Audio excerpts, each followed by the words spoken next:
Verbally Effective, your double E, Ina Esco here. Thank you guys so much for tuning in to episode 147 of the Verbally Effective podcast. You guys have been rocking with me for so long. We are actually closing out the year. 2020 has definitely been a ride, right? But we are still here, still grinding it out, making huge pivots, handling our business, and listening to all of these good people's journeys. And before we get started today, I want to remind you that Verbally Effective is hosting a virtual podcasting 101 workshop. You guys hit me up all the time saying that you're interested in podcasting. So here we are. We are going to provide you all of the tools necessary to execute your first podcast for 2021. So just go to my website, ivmultimedia.com. Hit me up on Instagram, Facebook, all of my social media handles at Ina Esco, ENAESCO, and click on that Eventbrite link and register. Also, you know, we got the merch. We got the Ivy Multimedia merch. I got on, let me show y'all my shirt. I got on the Verbally Effective black tee today. We have so many options for you. I want to shout out the T-shirt lab for creating this beautiful apparel.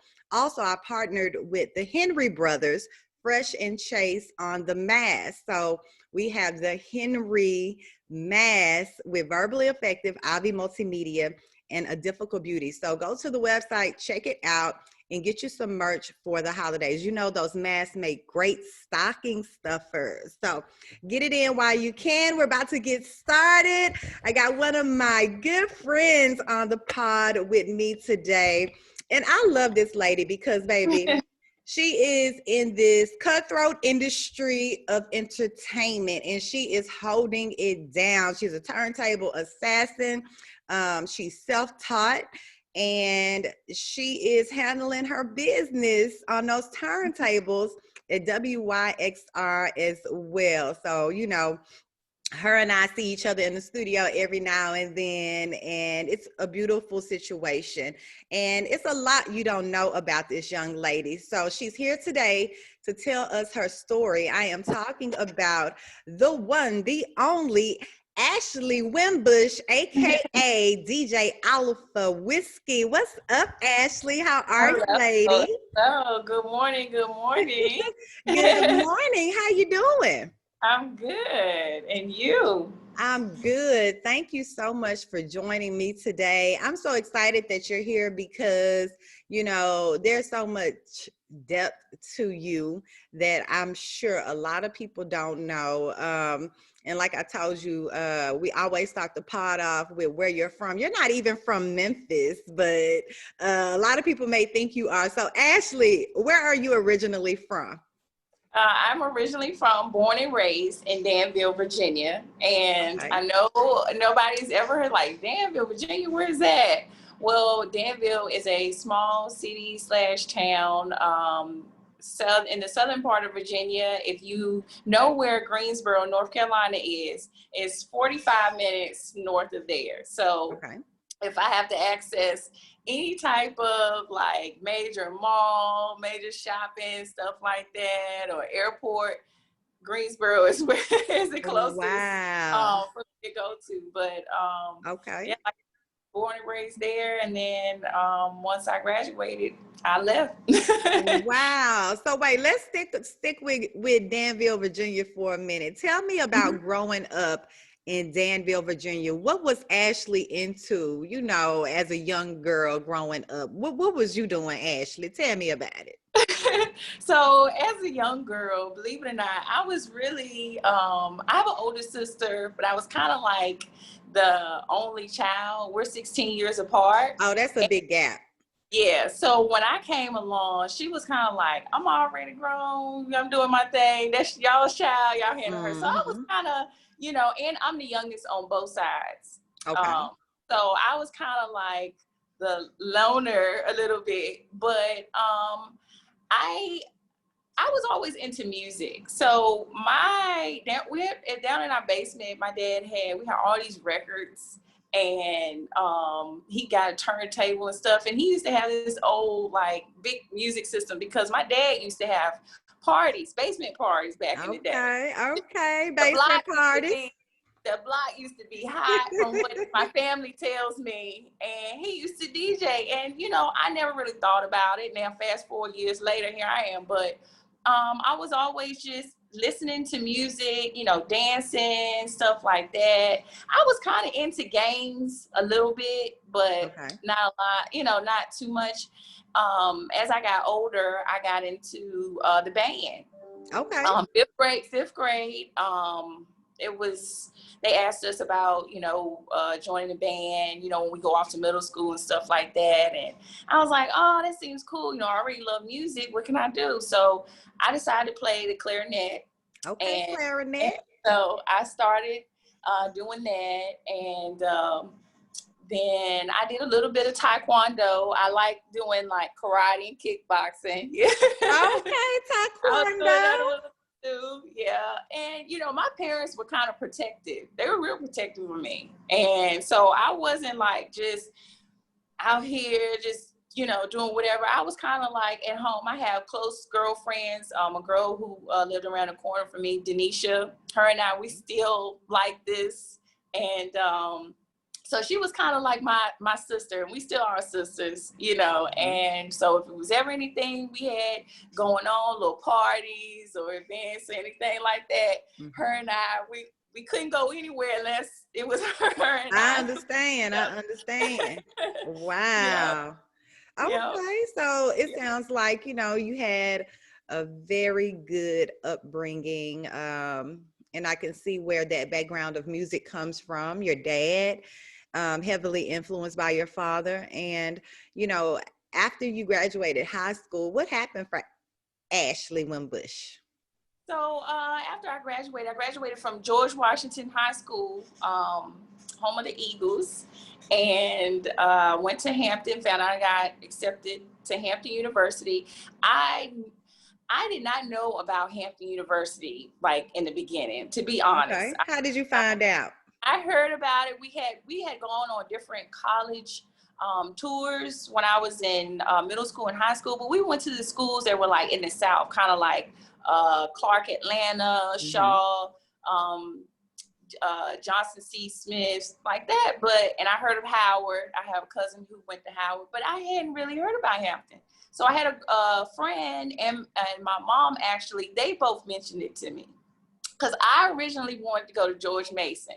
Okay. I had a infatuation with George Mason, but when I went there to visit, this campus was so big. They had all this construction going on, and I knew, me coming from a small town, and it was right outside of DC, that might not have been right. the best, you know, situation for me. So my mom and another girlfriend who was applying to Hampton, they said, well, what about Hampton? Maybe you should look into that. I was like, Hampton, maybe I should. Why not? You know? And I did, and I went and toured the campus. And when I went to tour the campus, it was a wrap. You loved it. It was right on the water. It was live. They had the, you know, people hanging out, the student center, just the vibe and the culture. That was it. And I was like, yep, this is where I want to go. So I applied, and I went through the pre-college program where I went like a couple months ahead of everyone to take classes. And so I did that. And that was a great opportunity because I felt like, oh, you know, I'm a freshman before all the other freshmen. Yeah. You know, I know the campus, you know, before all the other students come in here. And I met one of my other best friends, her and I, Brandy. We were roommates we were there for 5 years. She stayed for 5. I stayed an extra year too. So we were roommates all 5 years of us being in Hampton. Wow, that usually doesn't happen like that, having the same roommate the entire time. Wow. Yeah, we met in pre-college, and it was kind of like whoever walks in together, okay, y'all are roommates. And so we just happened to be the same height, the same size, everything. And she's from Plano, right outside of Dallas, Texas. Okay. And so we clicked. And next thing you know, we're partying together, wearing each other's clothes, listening to each other, different music, and it was really a great experience. So, you know, we often hear a lot of things about Hampton University. It's such a vibe at Hampton. You know, I always listen to the Breakfast Club. DJ Envy went to Hampton. Yes. Let me ask you this. You know, I know you said that you played the band in high school. Did you play the band in the band at Hampton as well, or no? No, I did not. And I also want to add too, when I was in the band, I did the clarinet for like 4 years, just playing in the marching band. But once I got to high school, I switched over from the clarinet to the drum line. Okay, so, drum line. Yes, I saw the movie Drumline, and that one female. It was a rap. And me being who I am, you know, I was like, I can do that. I think I can keep a beat. And so I tried out, and I was fourth base. And that year it was 3 females that tried out, and all 3 of us made it. Yes. We had the best drum line. I bet y'all did. I bet y'all did. So why weren't you in the band at Hampton? Because I didn't want it to take up all of my time. I knew it would be very time consuming. A lot of work. And I was like, you know, I just want to go there and enjoy and be able to be free and just kind of figure out what it is I might want to do while I'm here, you know? Yeah. And so when I got there for pre-college, I ended up meeting a guy. Oh. And he was in an ROTC, and he was a flight education major. I'm like, flight education, you know what? And he's like, yeah, I'm studying to be a pilot. And I'm like, a pilot? Okay. He was like, yeah, you ever want to, you know, go fly with me sometime? You know, just let me know. I'm like, I'm not flying with you. Like, you know? Do you know what you're doing? I'm going to die in the air. Yeah, I'm like, no. So, you know, eventually we just, you know, talked and stuff. And then I finally decided to go and fly with him. And he flew Cessna 172s. He had his private pilot's license, and he was working on his instrument. And the difference between the two is with the regular private pilot, like when it's a clear day, clear skies, you can just like, okay, I'm just gonna fly, I can look around and see everything. But when you're a IFR, you have to fly, it's cloudy. Oh, dangerous. Your instruments, and you can be able to fly. So pilots who are just private pilot VFR, they can't fly IFR. If clouds and stuff come and it's bad weather, it's a wrap. So you have to be rated. You have to be rated to, you know, fly in different weather conditions. So at the time, he would just be a private pilot, and he wanted to be a pilot in the military. So he was like very sharp. He knew his stuff. And so I said, well, okay, I'll fly with you. Mm-hmm. We used to fly from Chesapeake to like New Jersey to Atlantic City. He flew me home back to Danville, which is like 4 hours away, but the flight time was about 2 hours. I could not tell my parents because they would have. Right. But now they know. Years later, I told them, I was like, you know, Mom and Dad, I just want y'all to know I was flying with him back. And they were like, we knew you were doing it, but you know, I knew he was safe, you know, and it just brought a whole different view to me. Like I had no idea. And I knew I was into computers. And I was like, I think I'm gonna major in computer science. Okay. When I got there. So that's what you majored in Hampton, computer science. Yes. Okay. It did not work out well. Why not, Ashley? I was not. I was behind because all the other students had taken it like in high school, you know, like prerequisite classes. I didn't know. I hadn't. And here I am trying to do code, and I didn't understand anything. And they would go over, the professor would go over one time and expect you to know how to write a whole program. Right. You know. So I tried to stick with it for 2 years. And my sophomore, second semester, That's when I said, nope, I'm graduating on time. I Okay. can't do anymore. So him and I, we talked, and he was like, well, why don't you think about doing aviation? And I was like, I don't want to be a pilot. And he's like, well, there's so many other career fields, Ashley. You can be, you have aerospace engineering, you have airport management, you have air traffic control, you have all these aviation computer science, you have all these different things, that you can do.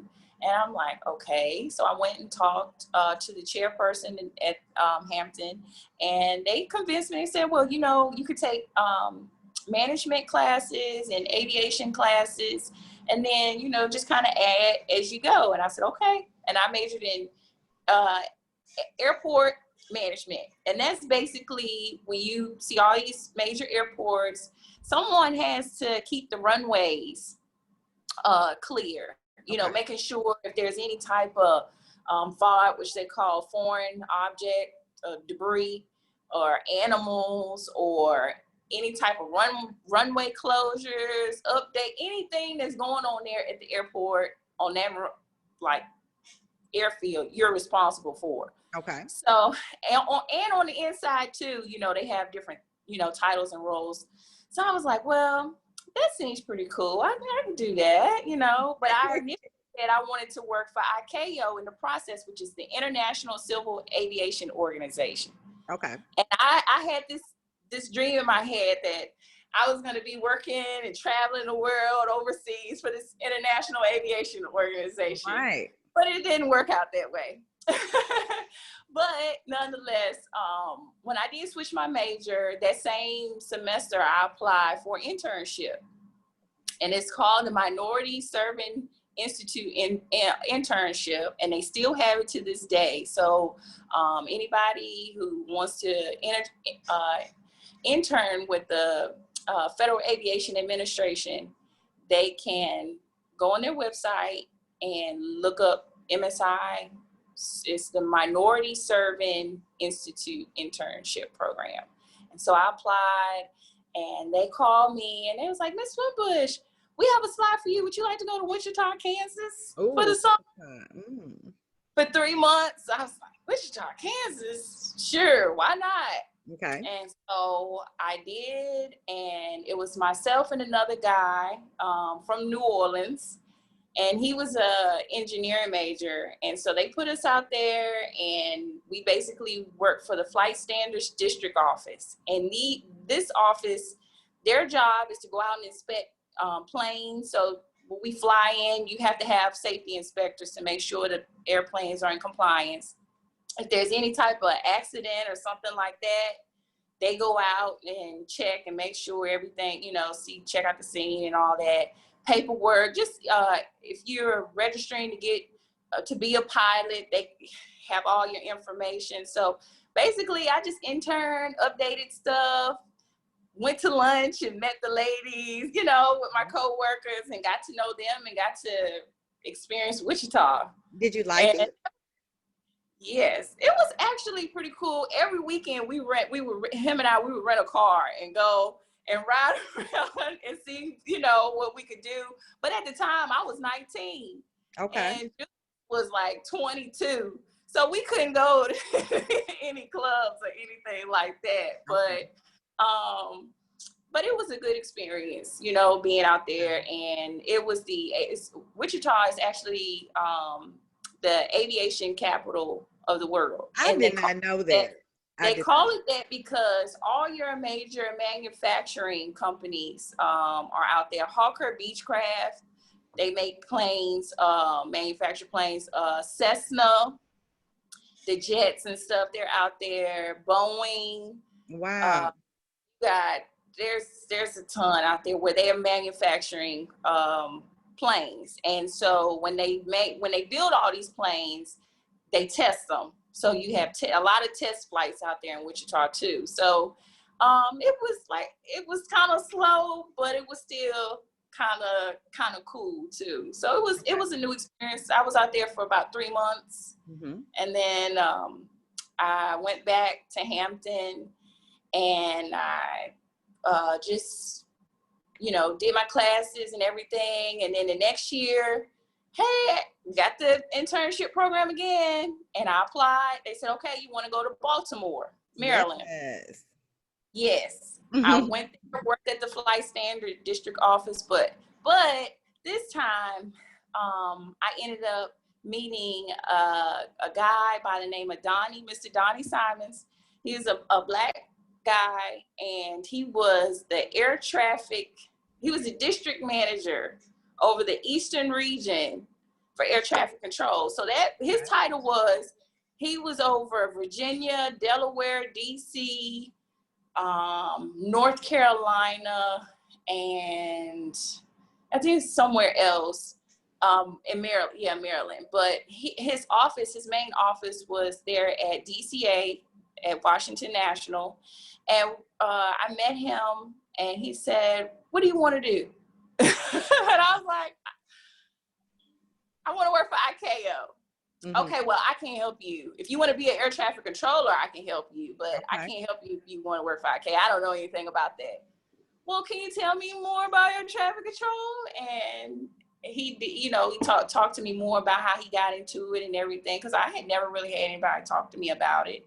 And by the time we were finished, he said, this summer, I want you to come to our aviation career camp for a week and just get exposed to some different things in aviation, and then you go from there. So he called my manager in Baltimore when I got in the program while I was in the internship, and he told him, he said, I want Ashley to come and do the aviation career camp. Okay, I did it for a week. I was blown away. We went to different museums there in DC. You know, DC, they got everything. DC so lit. the Air and Space Museum, Uvar Hazy. We went to Dover, Delaware, to their place and saw their air traffic control facility.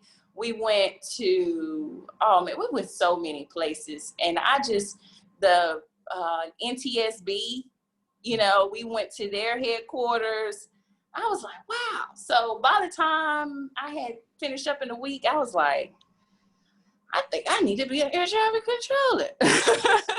So that's what you decided on? Well, I was still thinking on it. And so the next summer, fast forward the next summer, which was now going into my senior year. Okay. He asked me, he said, Ashley, we want you to come back and intern. Okay, this time we want you to intern at DCA. All right. So that summer I went back. I was trying to figure out what I was going to do. And he said, well, just intern here for the summer. We'll try to hook you up with a job or find something, you know, you could do in the meantime. I went up, my first day was like June the 6th, 2008 or 9. It was like 8 or 9. First time in the air traffic control tower interning. They had these 3 planes coming in, and they were doing some type of special thing for the World War II movie documentary. First one comes in, lands perfectly. Second one comes in, the wind takes it, and it flips over on the runway. No. I had never seen anything like that. The way that the controllers handled it, the way they went about it, it was just like amazing. Like everything was just this. And I said, you know what? This seems like something still that I can do, you know, and it's different. So every day while I was there interning, I would go upstairs and plug in and listen, watch, ask questions. And then when I finally decided, I said, Mr. Donnie, I'm going to be an air traffic controller. And I went through the program. It took me a year. I went back to Hampton. We have Hampton University of Eastern Shore, and there's a couple other universities that have accredited air traffic control program. But I went back to Hampton, did that a year. They called me a year later in 2012 and said, Miss Wimbush, can you report to Oklahoma in January of 2013? I said, yes.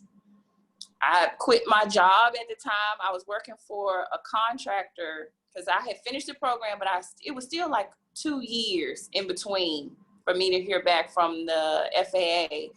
And I was working for a contractor for the FAA. It was called Rural Sciences, and my job title was Configuration Management Analyst. Now, when you hear that, you're like, wow, what is that? Right. I'll be honest, I don't even know. All I know is I had a job once I graduated at the time. Oh, I know that felt good. A job right when you graduate, baby. I was just like, and so this lady, you know, I had the aviation, you know, background, but I was like configuration analyst, management analyst. But it was, like I said, I can't even tell you what I did. I sat at a desk and made sure that I did some Excel spreadsheets. I did about a year and a half. Mm-hmm. And I was like, I don't want to do this. Please, FAA, call me, something come through. And they did. And so I quit my job. I took a risk because when you do air traffic control, you don't know if you're going to make it or not. Okay. And so I quit in January 2013. I went out to Oklahoma, and Oklahoma is the main training facility for air traffic controllers. You're out there for 3 to 5 months, depending on where you're going and what type of facility you're going to be in. And so I was there for 3 months. It was only 3 females in the class out of 18. Wow. I was only black female. Only black female. Only black female, and it was only 1 other black male. The rest of them were white male. Okay. All my classmates were really cool. We all hung out. We studied together. We partied together. And but I knew that I had to be ahead of everybody, and I had to really put in work. So we had to wake up early every morning, go to class, learn, study. We did paper simulation. They had the simulators out there set up as to when, and it seems like you're really talking to airplanes. So that's how they graded us. So at the end of your training, you have to take a test. It's 2, local and ground. Ground is moving planes on the ground, making sure you don't get them nose to nose or anything like that, or cross a runway with a plane landing or something like that. And local is when you're clearing planes to land and take off, mm-hmm. and keeping them separated in the sky. So it got time for me, and this is the first time that I'm telling people this, but, well, publicly. But it got to me, my day for me to take my test, and I took my ground test first, passed it. I was nervous, and it was on a Friday. So once I was done taking my test, I was going to be on a flight back to DC, and I was going to be like, okay, I'm going to my facility. I know I got this. I took my local test, and I failed. Oh. They walked in the room. They told us we had to go and sit outside, you know, after we ran the simulator for about 30, 45 minutes. And they said, well, go sit outside. We're going to have to, you know, talk when we get back. And I was like, okay. So sitting out there, and they called me back in and said, Miss Wimbush, we're sorry, but unfortunately you didn't pass. And it was a guy who came from Atlanta who graded me. I was like, why not? And he was like, well, you had this situation with his plane, and what he was saying wasn't making sense. Mm. So when I left out, I was crying. I was like, like, this can't be. I'm supposed to be leaving today. And so my instructor, his name was John. He saw me crying. He said, Ashley, what's wrong? I said, John, they failed. I failed. He said, what? He's like, give me 5 minutes. He want to see what's going on. 5 minutes. He came back. He said, come here. They took me in this private room, the evaluator and my instructor who I had for 3 months. And they said, Miss Wimbush, we apologize. We don't know what happened. You passed. Oh, hey. Yeah, they don't know what happened. I shouted. But I say all that to say, in air traffic control, it's a male-dominated field. Yes.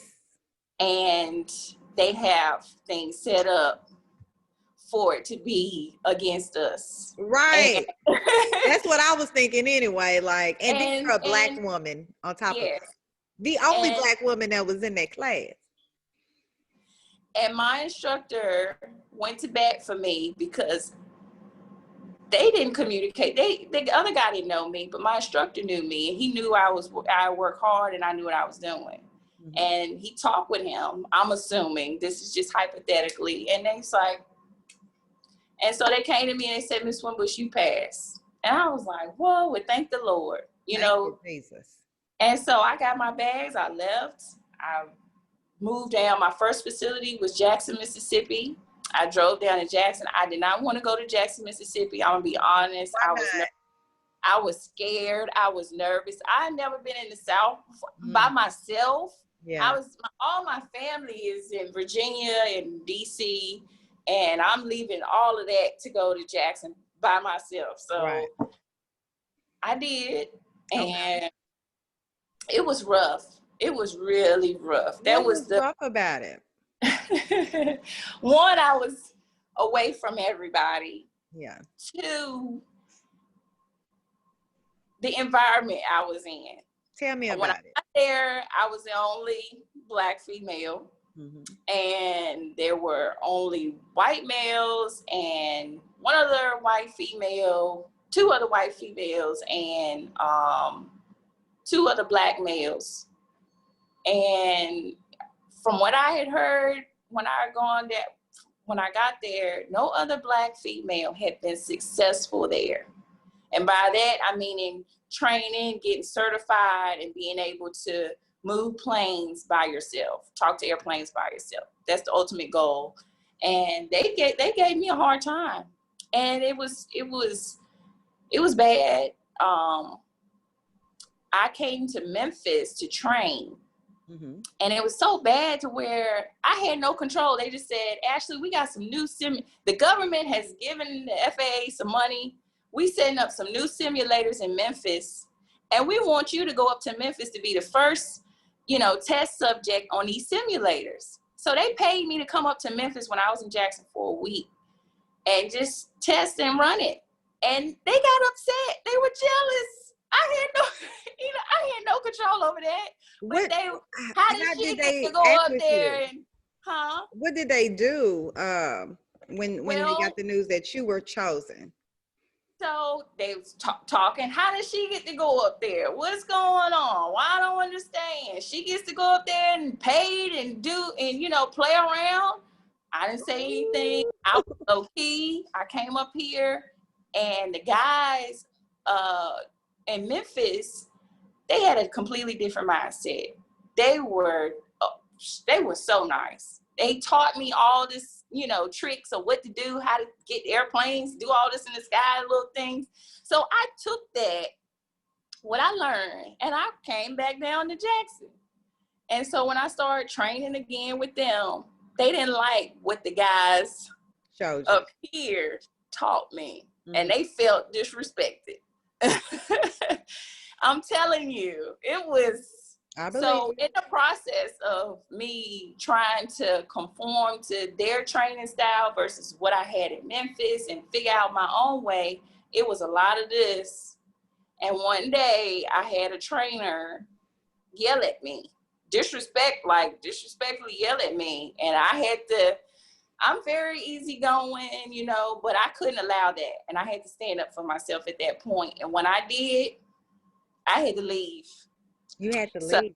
You made the decision, or did they make the decision? It was it was my decision. But it was them too, because they did things to me, that was just horrible. What? I know.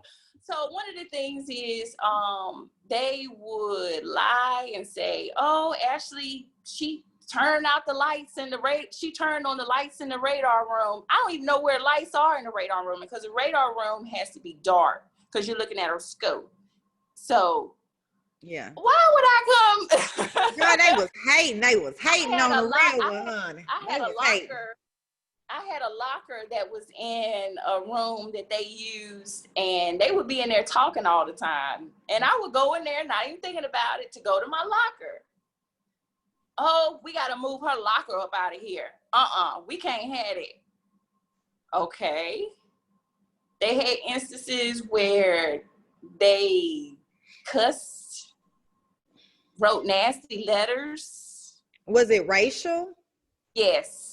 Yeah, you had to dip. Very racial, very just, yeah. It was bad. And it was bad to the point where I was crying every day. And I was asking God, please get me up out of here. My parents was going through it like, we can't get that baby, you know? Right. And so, thank God, I knew people. And, and I reached back out to Mr. Donnie. And I said, Mr. Donnie, I said, it's bad down here. And they worked with me to get me to Memphis. And how I got to Memphis, that all ties into how did you get to Memphis? The trainers who trained me up here knew that I was sharp, and they really liked me. And they was like, we want Ashley to come to Memphis. Because I told them, I said, send me back to Virginia, please. I just can't, this is just too much, you know? And so they said, well, what about Memphis? We think you can handle Memphis. Come up here. And I was like, sure. And I came, and it was a completely different environment. I was like, oh my God, I can breathe. It was a younger generation. See, down in Jackson, it was a bunch of older guys. Yeah. They had been there since the 80s. They didn't even retire, you know? That's Jackson, Mississippi for you, though. And it was hard. But I will say, when I left, I made sure that any other female that come through there would not have any problems. Hey. Wow, that is amazing that, you know, all of the things that you had to go through, and being a Black woman in this male dominated industry of aviation, and you stuck it out though, for as long as you could, and you made your way to Memphis. What year did you come to Memphis? I came to Memphis in 2014. 2000. October 2014. So I was in Jackson from 2013 for a year, and 2014 I was like, okay, no, 2015, I believe, 2015. Okay. Yeah, 2015 I was here. Yep. Okay. So when you hit Memphis, you were still in aviation, right? Yes. Okay. And had a good experience, I would say? Yes, I did. The people up here in Memphis were phenomenal. My trainers, all of it. It's busier. Yeah. I mean, Memphis is a FedEx hub is here. Yeah, the distribution capital of the world, right? And so I'm thinking, like, I was in Jackson where they barely got a plane an hour. And had to go through all that drama. And I had to go through all that. And now I'm here in Memphis, and I got FedEx planes everywhere, plus, you know, commercial and general aviation. And I got to be thinking at all times, and I'm able to do this, but y'all, so then I proved that the people in Jackson were wrong. I had to prove them wrong, and I did, because I was like, they painted a picture of me that was not who I was. And they're like, well, you know, she's a problem. She said, no, that's not me. You know, I'm just trying to get my money. Exactly. And live my life. That's all I want to do. And that's crazy. Like in these male dominated industries, you know, they want to paint the picture like the Black woman is the angry Black woman. You know, you often hear that in a lot of male dominated industries. But actually, let me ask you this. Why do you think that, and I guess listening to your story too, you can understand why it is this way, that, you know, Black women are, you know, far and few between in the aviation industry, even Black men. I've actually had a former guest, Chase Henry. He was in the aviation business, and he was trying to encourage so many, you know, Blacks to enter into that field because, you know, the work is there, the opportunities are there, the money is there.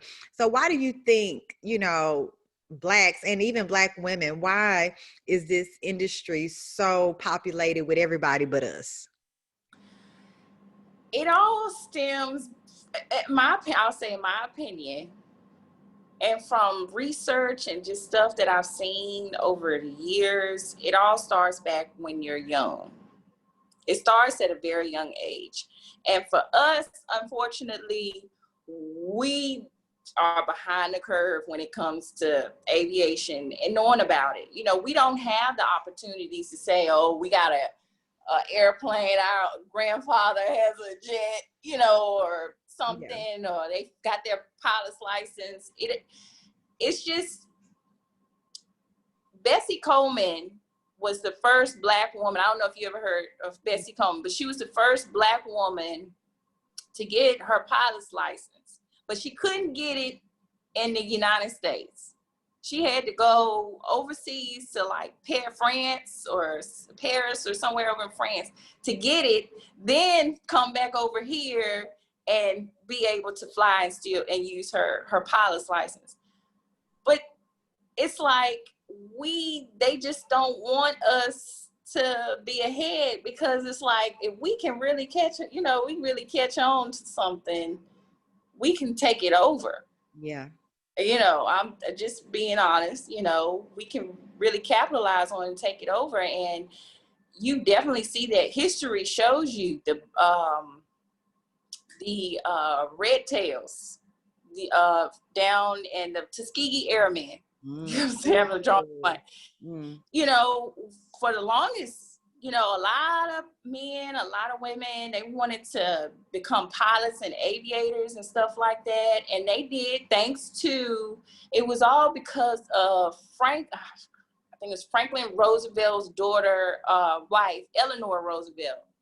She had a relationship with, what's this, Bethune-Cookman. It's a Black lady. Mm-hmm. And they had a program for the government to try to see if they could get Black pilots, you know, because Eleanor, I think she flew with Tuskegee Airmen.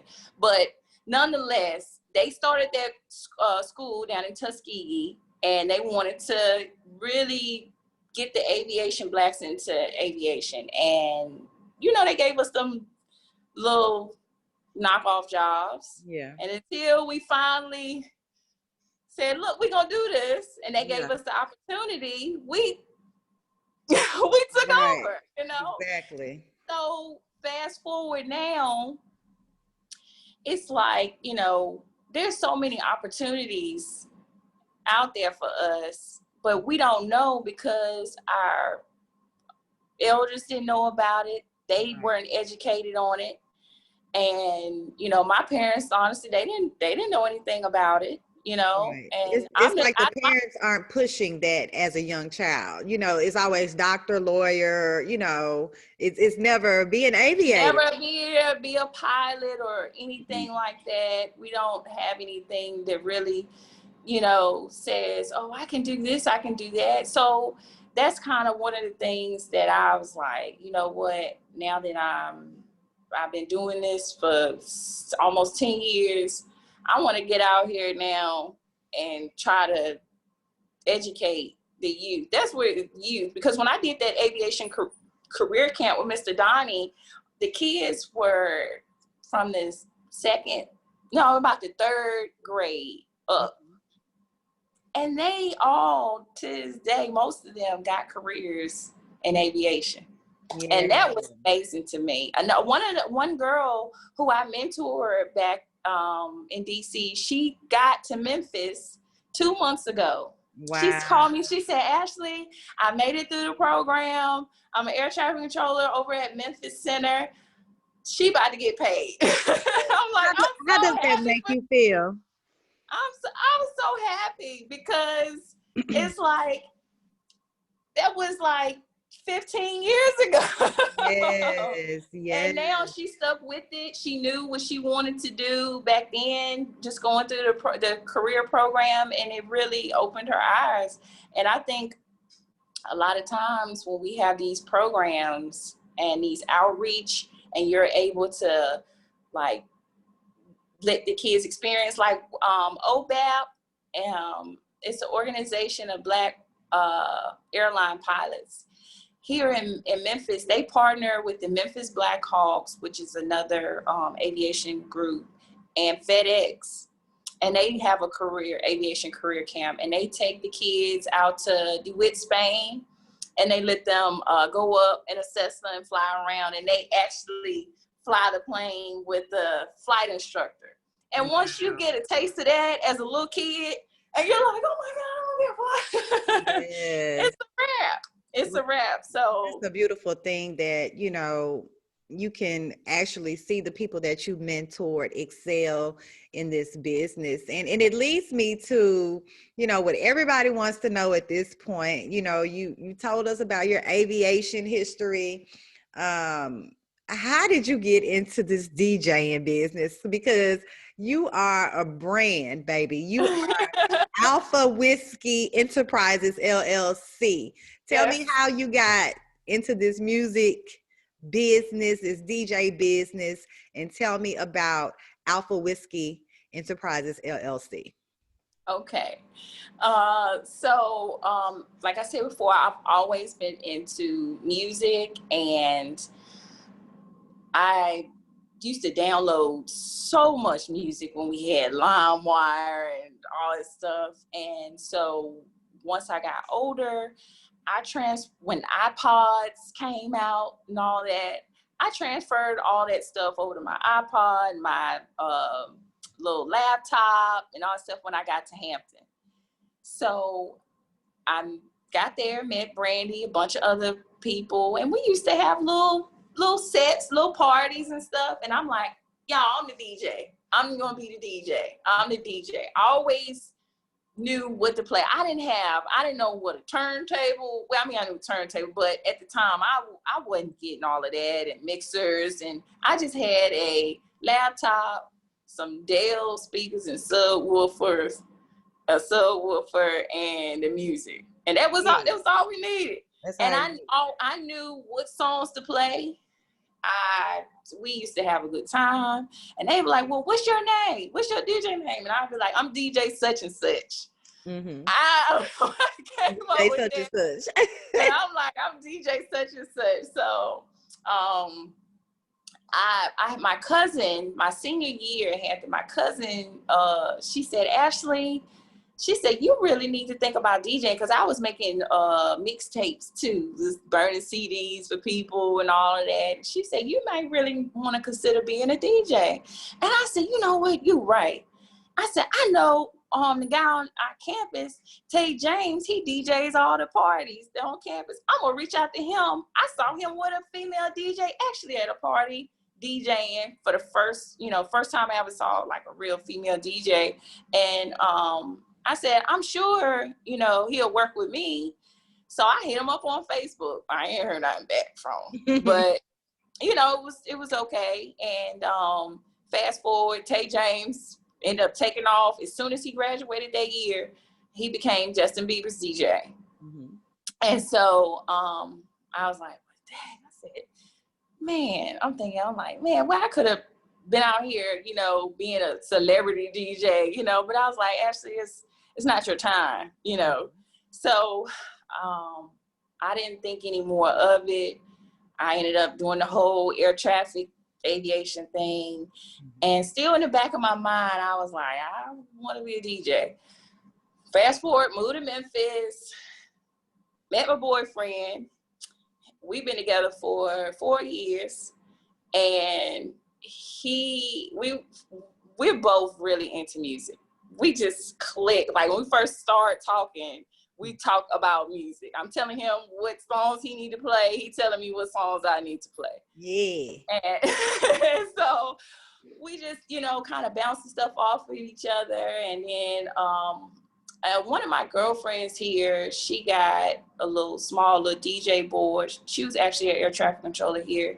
And I had went over to her house and I said, Bianca, what you doing with a little DJ board? She said, girl, I just be playing around sometimes. And I was like, oh, okay.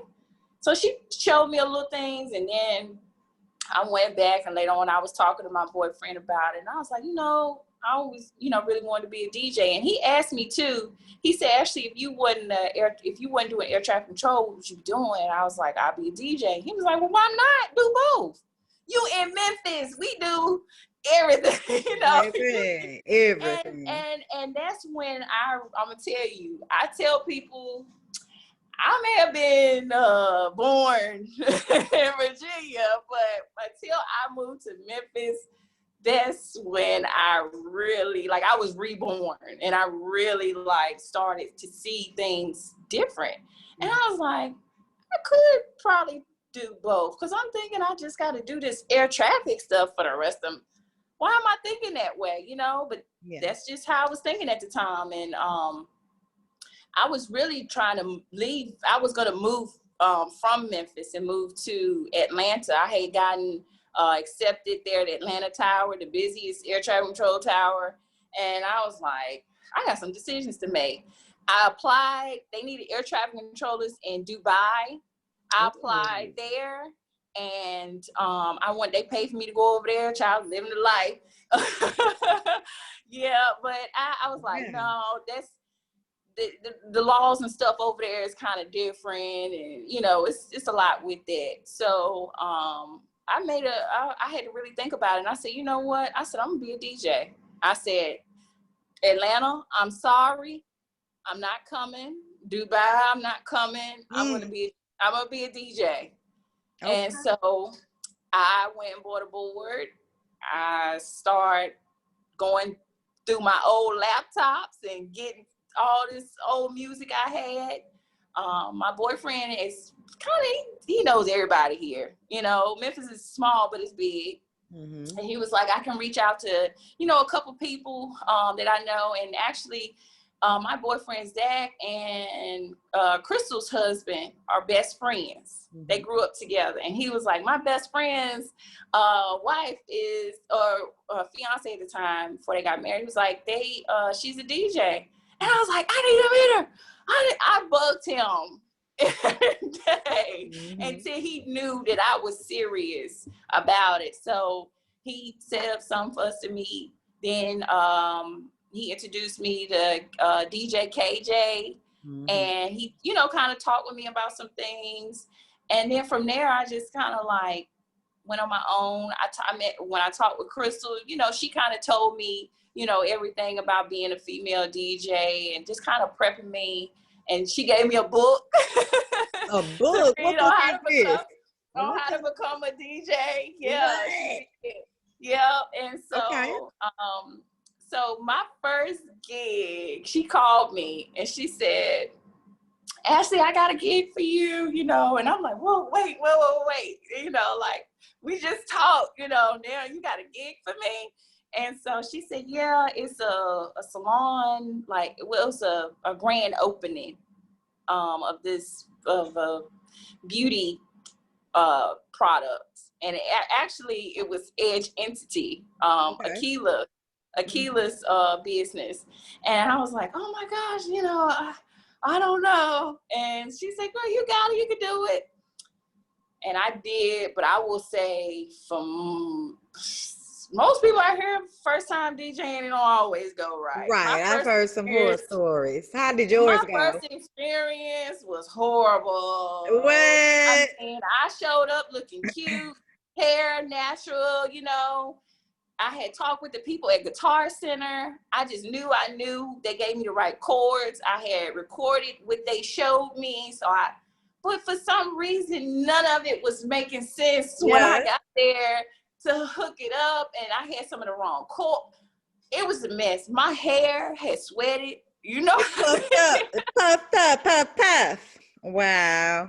Puffed up. I had to actually my boyfriend, he came, and we had to get the people from Guitar Center to come and set it up for me, because I'm like, I can't do this. So by the time I got everything set up, it was running maybe about 5 minutes overtime. But once we got the sound going, it was good.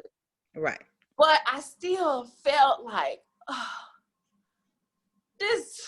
So from then on, Ina, like my second gig, I had a lady step on one of my cords. I had got there early, set up everything, and she was trying to put a new cloth on the table, and she was walking around and snapped one of my cords. I had to hurry up and go buy another DJ board. No. And I had like 25 minutes to do all of this before the venue started. Wow. But I made it work. And like my first 5 gigs was like something was crazy was going on. But now I've been doing this almost 3 years. Mm-hmm. You didn't figure it out. Learning. I'm still learning. I'm still learning, but I got a better understanding now of what I need and what to do. I know you do. And it took some time. Yeah, I know it did.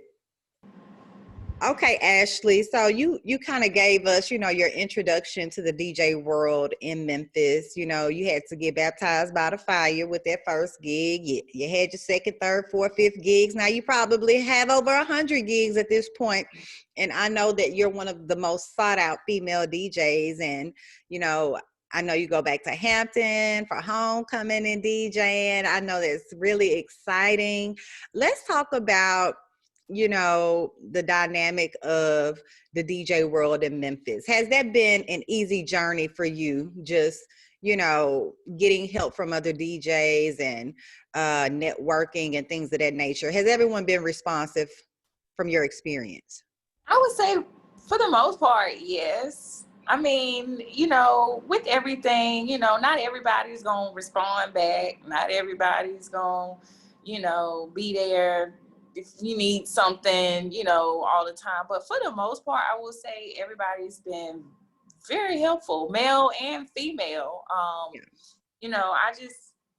Me personally, I just kind of, stay in my lane and do what I do and yeah.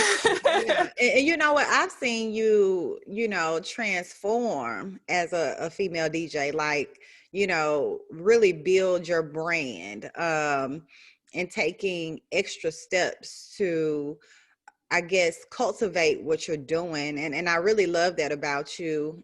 And, now you even have your own radio show, Flight Risk, on 91.7 FM, WYXR. Tell me about Flight Risk and what people can expect from that show. So Flight Risk is a show where every Thursday we take a risk and we hop on the plane, on the jet. Yes, I like how you incorporated that, your background into your show. Yeah, so I like playing music, all kinds of music from all over. And I wanted, especially with COVID and stuff going on, we can't travel. Like I have not been anywhere and I'm going crazy. Yes. But I'm like, I still have to find some type of way to get out mentally and be somewhere. So, I always had the idea of playing music from all over the world. But when, the opportunity presented itself, I was like, maybe every Thursday, instead of me just getting on there just playing music, I want to make it, something that gives good vibes and people can look forward to. And so that's how I got Flight Risk. And, we go to a new destination. Started off, went to Ibiza. I played, like the electro dance. Because, you go to Ibiza, it's not but partying. I've never been there, but that was on my list. It still is. You're going to get there. Havana, Cuba, I did that with the Cuban, Afro-Cuban type vibes. My best friend and I, Denisha, who I grew up with, we were supposed to have gone to Cuba for her birthday, but the hurricane season messed that up. So I still had that on my list, but I've done Virginia, I've done, last night we did New Orleans with the second line. That was one of my favorites because I really love New Orleans with the second line and the whole Cash Money, era and stuff like that. Wow. and you know, Louis Armstrong, with the Satchmo, so all of that. So just like a blend of everything I like playing. You know, done California. It's something. Sometimes I forget. I'm like, what?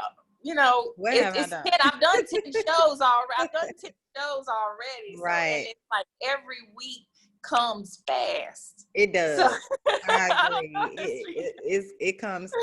Now, how would you describe the differences of the Virginia music style versus Memphis? What are the differences and what are the similarities? A lot of differences, I would say, you know, and doing the research, we got Pharrell. Pharrell, you know, his beats are just very distinguished, very, you know, like laid back, but groovy, you know. Timbaland and Missy, you know, they For real, legends. But they produced a lot of songs, you know, for other artists though. But from other places, but that Virginia sound, I would say, like with Pharrell and Eclipse, it's different. I never, even me being from Virginia, I can actually honestly say, I'm like, you know, California, they kind of got a vibe, you know, the West Coast vibe. You got the New York vibe. You got, you know, New Orleans, you know, different things, but Virginia doesn't really have that one like real particular sound. To me, in my opinion, that just kind of stands out. Now, when you talk about the DMV and you bring in the whole go-go aspect of that and you tie us in with that, yeah. But growing up, listening to music there, I was right there on that border. So I was listening to music down south. Yeah. And I was listening to music from up north. And when it came to like Virginia stuff, it was like, oh, y'all can't compare to this Boosie out here. And when I first heard 3-6 Mafia, right, I my first experience in hearing Memphis music was first 3-6 Mafia. I had a cousin of mine left a blank CD and my little CD player, and I just press play, tear the club up. What were your thoughts immediately when you heard that 3-6? I mean, I was like, I love it. I couldn't let my parents know what I was listening to, but I loved it. I will never forget. My sister and I, one Thanksgiving, we caught the bus and we went up to DC for Thanksgiving, and I had that joint bumping the whole time, my little CD player, and I'm like, what is Memphis like? I was in the 7th or 8th grade. I was like, I wonder what Memphis is like. You know, I'm hearing 3-6 and all of this. I was like, one day I got to go check this out. But then at the same time, I was kind of nervous too, because you know, I didn't know based off the music and some of the stuff they were talking about, but it appealed to me, and I never knew. Fast forward all these years that I would be living here, but I discovered the juking, the Memphis juking dance style. Yeah. Now that by far is my favorite style of dancing. Can you just? I tried. I tried. I was actually just looking at Duke Deuce.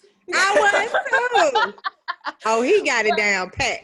But you know, and I watched other people, and my girlfriend, she has a talent show every Sunday of the month, Showtime Shiva Talent Night that she hosts at Brinson's. And so she brings out people from all over, you know, Memphis. And a couple Sundays ago, she had a guy there, Eli the Skate God. He was juking and on skates. Oh, I know that looks good. I was like, what? How do you juke and you on skate at the same time? But now, you know, with Virginia, we can claim Chris Brown with the dancing, but music-wise, I had to say Memphis music is, you know, producer-wise with Pharrell, I love it, but when it comes to really have to pick, I'm going with Memphis. Right. Now, Ashley, with you being a DJ, And just in general, how has COVID impacted everything that you've been doing? Well, I would definitely say in the beginning of the year when COVID was just coming in, like I had a lot of gigs. I was booked every Booked and week busy. and booked and busy. And when March rolled around, everything just kind of started shutting down. And I was like, oh my gosh, what's going on? I don't have, this extra income, that I was used to coming in and all of this stuff, and just trying to figure out how to adapt. And so when everything kind of went virtual, I had never gone live, didn't even plan on, honestly, like using that live button on my Instagram or Facebook. Me neither, girl. But COVID changed that really quick. And so I saw a couple, DJs doing the whole live. And of course, D Nice kicking it off. Ooh, he did that. And when he did that, and then I saw Tracy Steele out of Atlanta do the whole little female thing, I was like, okay, this can be done. I'm sure, we're going to figure this out. So that's when I was like, hey, I called up Crystal and KP and DJ Kiva here. And I said, look, we need to go live and get our female DJs to, we can do this. We can figure it out. So we were like, yeah, let's do it. Well, in the process, you're still learning. Wi-Fi issues. The technical aspect of that, even the licensing, which you can play on social media. I know all of that came into play. Oh man, having to figure out sound. Like I had a iPhone 8, I believe, at the time, and like I found out like my motherboard or something connected with it was messed up during that time because people couldn't hear my music. I'm like, I got the phone right here up to the speaker. It's loud. People, we can't hear your music. And so I had to go get a whole new phone, all that, just to adapt to, what's going on now with COVID. But, I picked up a lot of virtual events. I was able to do a couple of virtual events with Philip Ashley. We kind of partnered together to do like little date nights where we had little themes and stuff. For that, and then other birthday and holiday celebrations. So, and how do you like the virtual DJing? I know it's different. I know it's very different. So how were you able to transition, with the virtual DJing? Just doing a lot over time. It's still a learning opportunity. I really kind of don't like it because I can't get that energy. I can't see you. Usually I already know maybe what I want to play before I get to a venue, but I'm definitely looking at the crowd to see who I'm, actually about to play for, and maybe I might need to change some things around, Right. or something like that, or whatever. And I'm not even though I'm a DJ, I love music, but I'm not a talker like that. Mm-hmm. So when I gotta talk and DJ and do all that, it's been a learning experience, and yeah. I got you. Wow. Interesting. So Ashley, where are you taking your entire DJ Alpha Whiskey Enterprises LLC brand? And just looking out in the future, is aviation still a component of your future? So with Alpha Whiskey Enterprises, my goal is to be able to create opportunities for minorities, to be able to have opportunities to get into aviation or into music or entrepreneurship. I really strive myself on women empowerment because I am in male dominated fields, and a lot of times we're like, I don't know if I can do this. I don't know if my name says a lot. And it's not because it's like I wanted it that way. It's just the phonetic alphabet. My name Ashley Wimbush, and Alpha Whiskey, and the meaning of it. Alpha being, the number one female strong, all that, and whiskey you drink whiskey, it's strong, but it's Mm-hmm. smooth.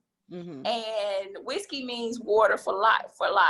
Mm. And so with that, I was like, okay, how can I, work all this? And I just put it all together. And I said, well, that's it. That's really me. I am a strong female, and I'm a Capricorn. I don't know if you guys into astrology, I but know about Capricorns. and Yes. Miss Obama, Miss Michelle Obama's Capricorn, shout out to her. When we put our mind to do something, Right. Very strong-willed, I would we're say. gonna do it. And so with my business, my goal is to just build and grow outreach with other, like I said, youth, aviation professionals, companies, to see what we can do to really get out here and empower other females, males, and anybody else who's interested in pursuing their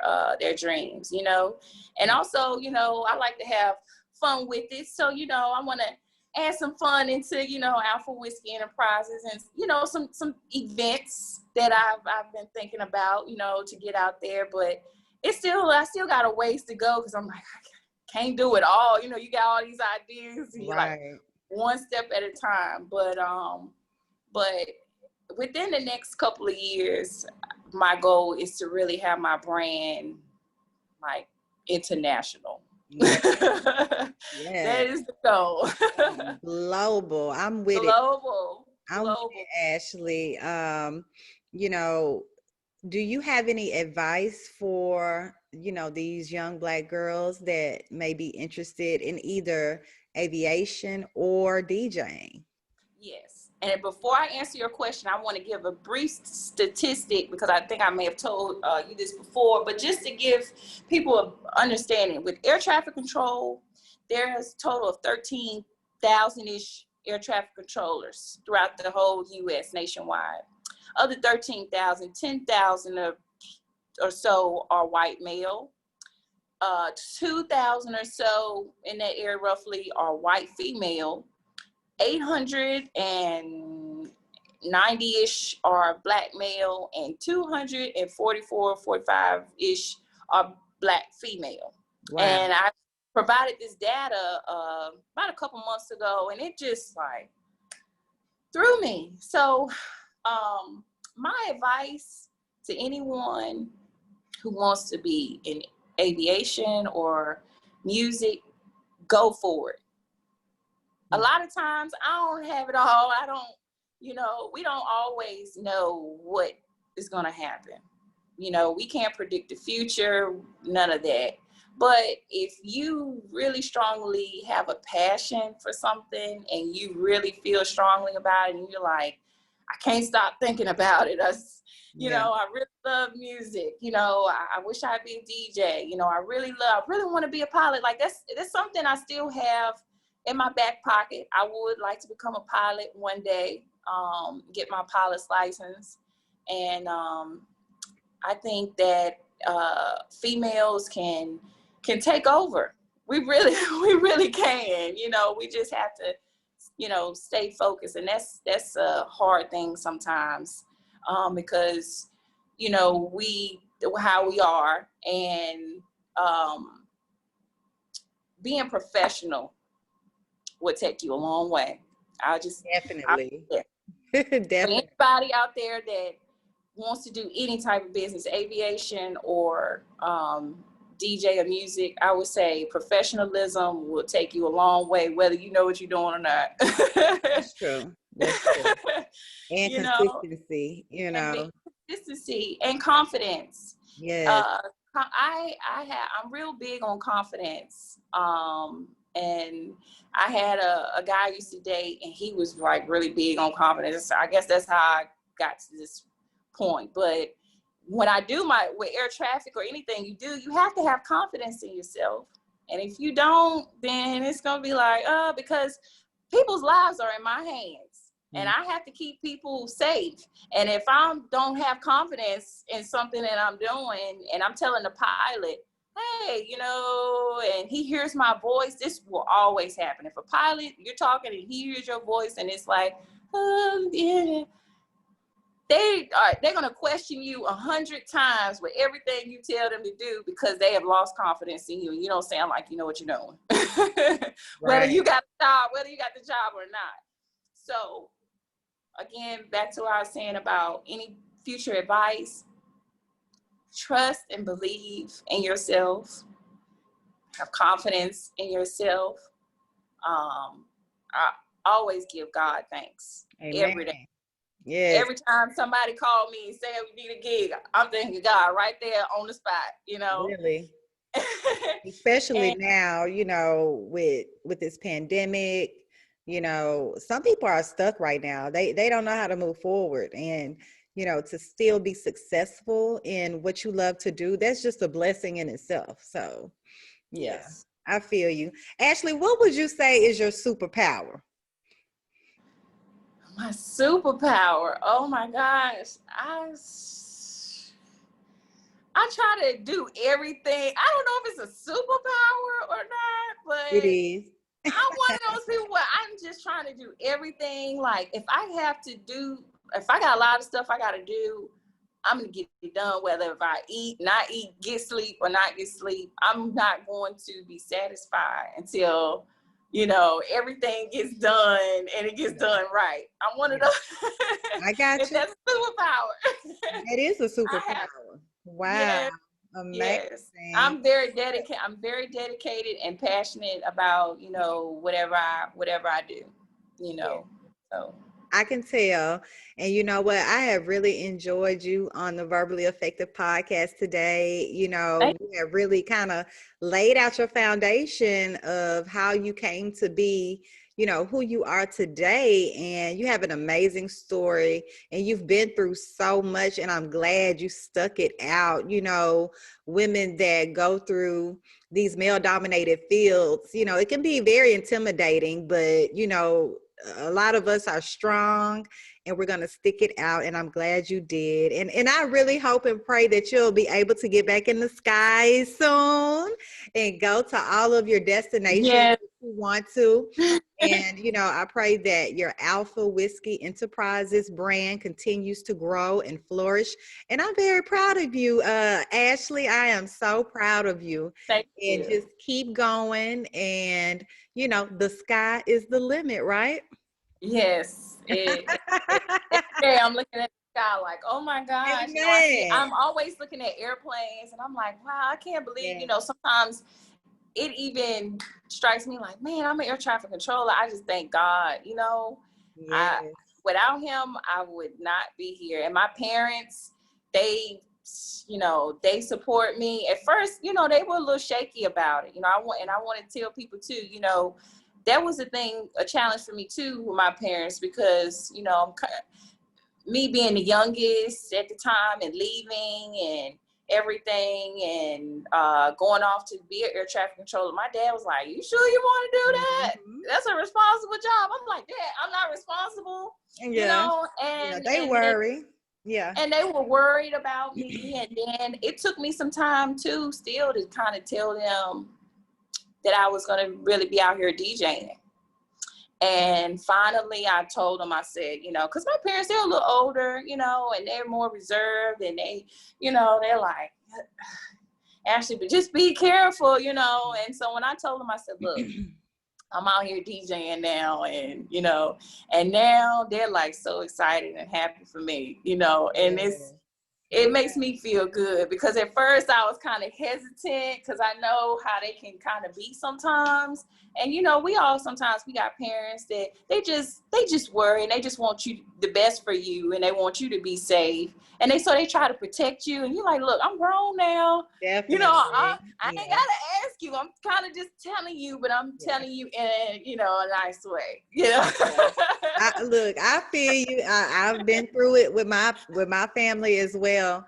And they realize that, you have these dreams and desires that you want to do that they may not necessarily agree with, but they have to let you bump your head or go for it. You know, they have to let go in a sense, but still be there. So it sounds like that you have a very strong support system, and that's a beautiful thing.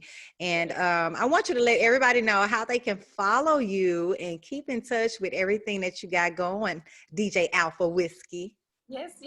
So my main way you can follow me, Instagram at DJ Alpha Whiskey. Also Facebook, DJ Alpha Whiskey, or my government name, Ashley Wimbush. I also have a DJ website, djalphawhiskey.com. If anybody wants to go on, I have merchandise and stuff like that. But I am in the process, 2021, of updating all of that. So stay tuned. SoundCloud, Mixcloud as well, DJ platforms. If anybody out there wants to hear some good music playlists, I'm building this travel catalog right now with WYXR. Anywhere you want to go within the next couple of months, you'll have a whole catalog of places, plus other music that I've recorded and done. So just go on SoundCloud, Mixcloud, DJ Alpha Whiskey, or WYXR. They have all our shows there. Just click at the top, shows and flight risk, and it'll have all the shows loaded up there. I have them in my link tree on my page, my Instagram page. So help yourself. Well, thank you so much, Ashley Wimbush, aka DJ Alpha Whiskey. I truly enjoyed you today, and like I said, keep going for it, keep doing your thing, lady. I'm proud of you, and I can't wait for everyone to hear your story, lady. Okay. Thank you. If anybody out there knows somebody, has somebody interested in aviation, about it, career fairs, career days, I do those virtual now. So anything like that, please hit me up. I'm here to help any way I can, because somebody helped me, so I'm here to help give back. Yes, and we love that about you, lady. Thank you so much, and you have a good one, and be safe out here. I will. Be tuning into Flight Risk on Thursdays, honey. Yes, we're going to be international this Thursday. I don't know yet exactly, but we're going overseas. Let's go overseas. I love it. Thank you, Ashley. Thank you. You're welcome.